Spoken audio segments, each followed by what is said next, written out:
Hi there, so this is part 2 of Hapara, and once Jonathan has given you the link to your own teacher dashboard, this is what you will come up with. Your different classes, if you're an advisor, you'll have that pre-populated, and they'll have these funny names that you'll probably recognize from your Google Drive from the first session. So building on my last video, let's click into the HSB4M, and this is the front end, if you want to consider that, and Google Drive becomes the back end. So this is the dashboard, and it has every student in my class pre-populated, and Jordan and Jonathan have done a really good job of making sure that it's as up to date as possible. So these documents here that I'm looking at are all the documents that I have shared as a whole class through shared docs or through the one-to-one. Naming documents is going to be very important for our students, and that's part of the habits of mind that we need to get them started with. And what I'm looking at here, let's just look at Katie's because we looked at hers last time. What I'm looking at here is her class notes. You can see we scroll over and there's a brief, a small little snapshot of her class notes, and I can also see when it was last modified by her 1 day and 4 hours ago. In this small little area, I can open up that entire folder that is shared between her and I.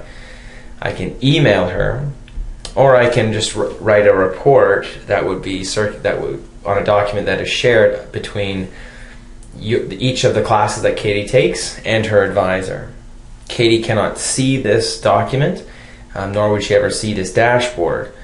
But this is an important tool for communicating about about students when we're talking to parents and when we're talking about parent-teacher interviews, etc.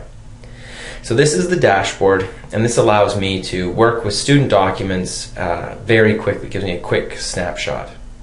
So if I look at Kristen Elders, I scroll over and I can touch on this and I see the snapshot. Then I can go right to the document. Because this is in her one-to-one folder, I can look at this and I can edit this as well.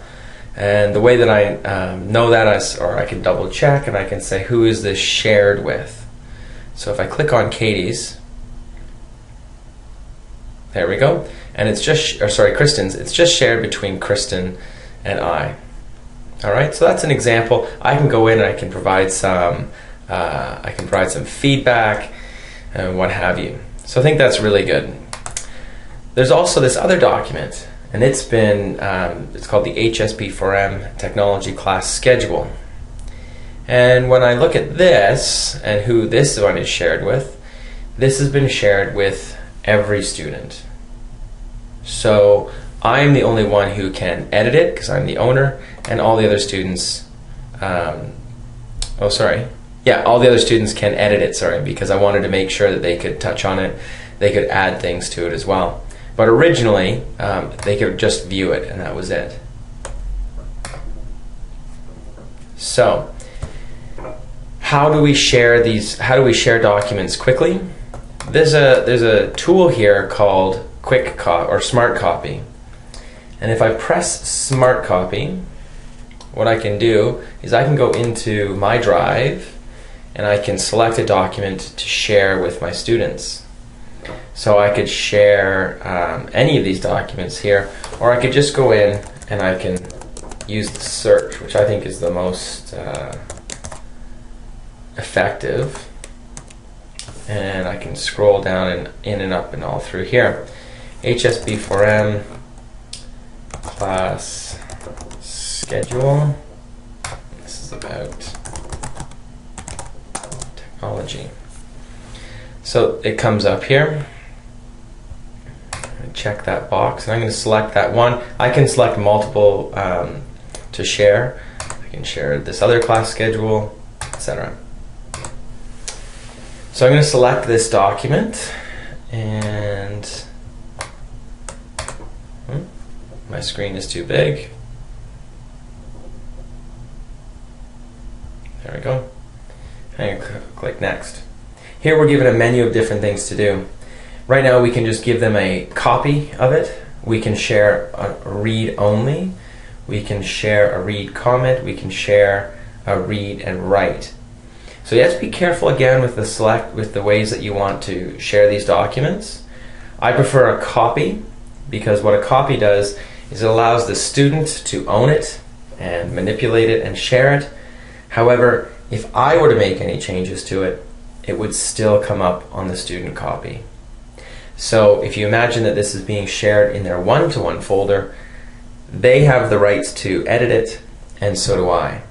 But any of their edits won't transfer into other students' documents.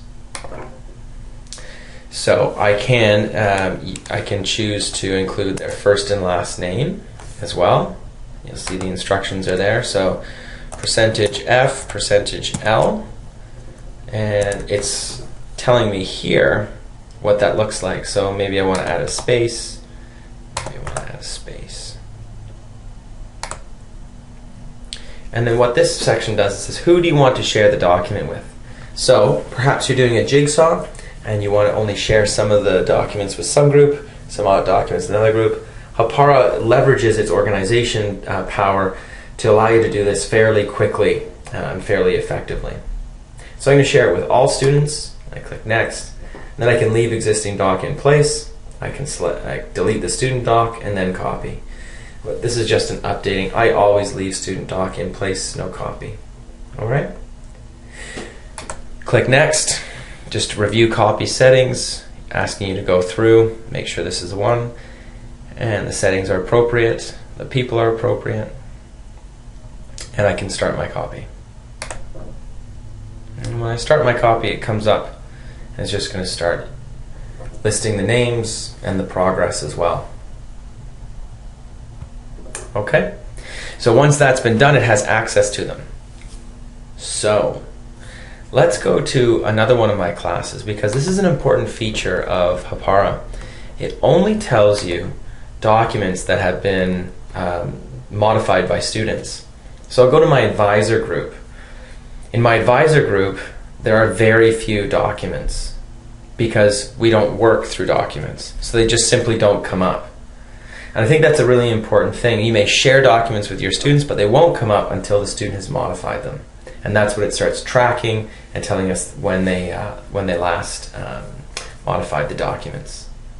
However, for advisors, what's important I think are two things. One is that it does tell us about posts. So we click on the posts, and we can see a snapshot of all the different blog posts that have been created.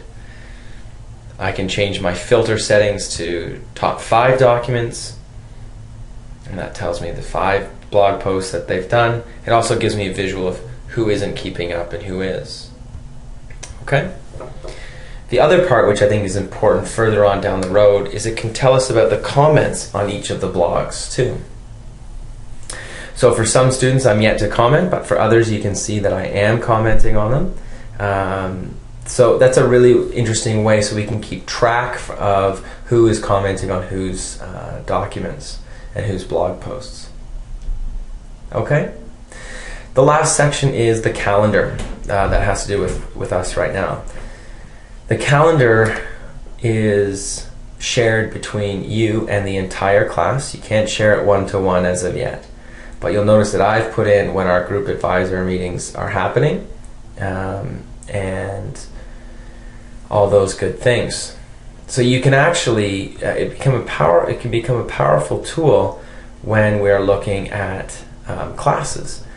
So for example, if I wanted to schedule tests or celebration of learning as they're known, I could go into my HSB 4M class and I could use the calendar and I can, there we go, I can use the calendar and I can schedule that event.